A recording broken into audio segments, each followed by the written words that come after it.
부피를 구하는 방법을 알아봅시다. 직류면체의 부피를 구하는 방법을 총 3가지 스텝으로 알려드릴 건데요.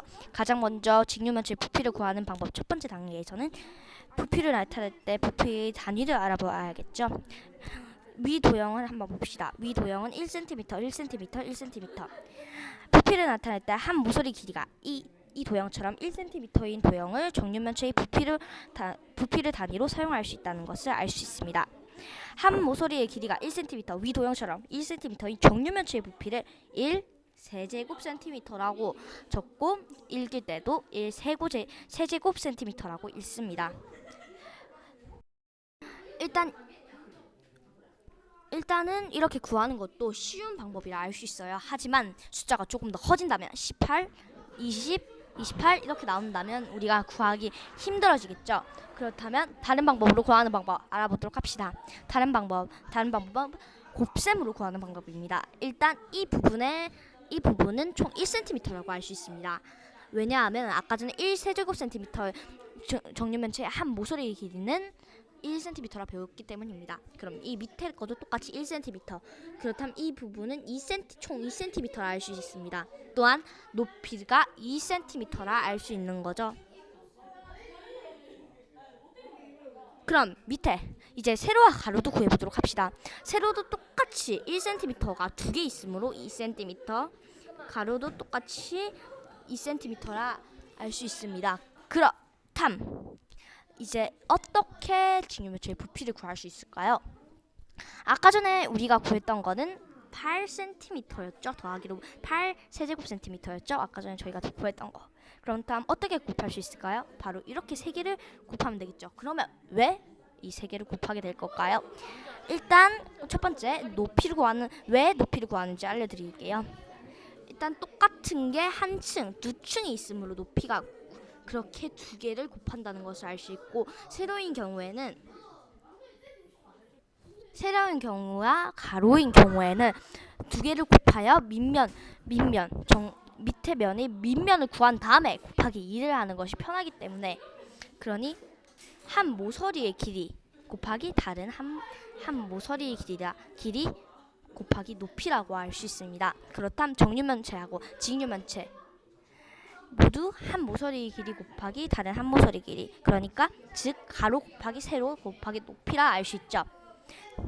그렇다면 이제 이런 쌓기 나무가 빼고 이제 제대로 된 정육면체를 보고 직육면체나 정육면체를 보고 구하는 방식을 알아보도록 합니다. 아까 전에 제가 말했던 걸 요약해 보도록 합시다. 정육면체 부피를 구하는 방법은 한 모서리 길이 곱하기 다른 한 모서리 길이 곱하기 높이라고 아까 전에 얘기했죠. 왜냐하면 쌓기 나무가 쌓여진 거 밑면이 높이 곱하기 넓이 곱하기 높이이기 때문입니다. 직육면체의 부피도 비슷하죠. 가로 곱하기 세로 곱하기 높이, 즉 밑면이 높이 곱하기 밑면이 넓이 곱하기 높이라고 알 수 있습니다. 그렇담 이제 실제로 이렇게 구해보도록 합시다. 일단 아까 전에 얘기했듯이 정류면체부터 풀어보도록 합시다.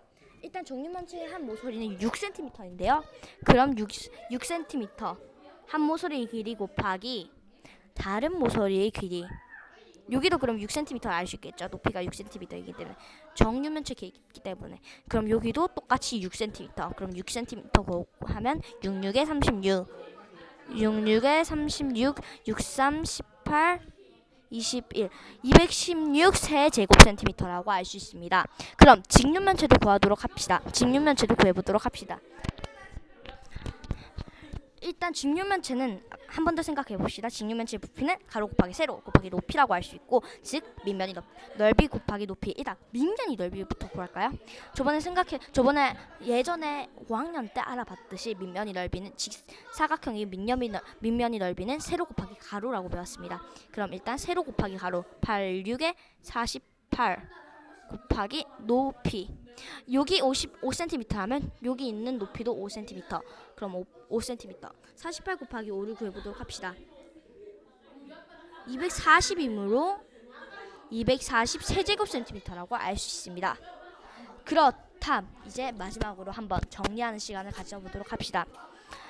일단 직류면체의 부피를 구하는 방법 대해서 총 3가지로 설명해 드렸는데요. 부피를 나타낼 때 한 모서리 길이가 1cm인 정육면체 부피를 단위로 쓸 수 있다는 것을 알 수 있고, 또한 1cm인 정육면체의 부피를 1세제곱센티미터라고 쓰고 1세제곱센티미터라고 했다는 것을 오늘 배우게 되었고요. 두 번째 방법은 부피가 1세제곱센티미터인 쌓기나무의 수를 세어 진유면체의 부피를 구하는 방법. 마지막 방법에 대해서는 자세히 설명해 드리도록 할게요. 한 번 더. 직류면체의 부피 구하는 방법은 바로 가로 곱하기 세로 곱하기 높이인데요.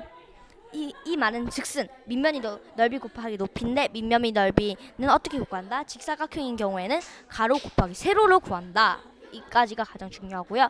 정육면체의 부피를 구하는 방법 동일합니다. 한 모서리 길이, 여기는 가로 세로가 같으므로 한 모서리 길이라고 써있어요. 한 모서리 길이 곱하기 다른 한 모서리 길이 곱하기 높이라고 알 수 있다는 점을 알 수 있습니다.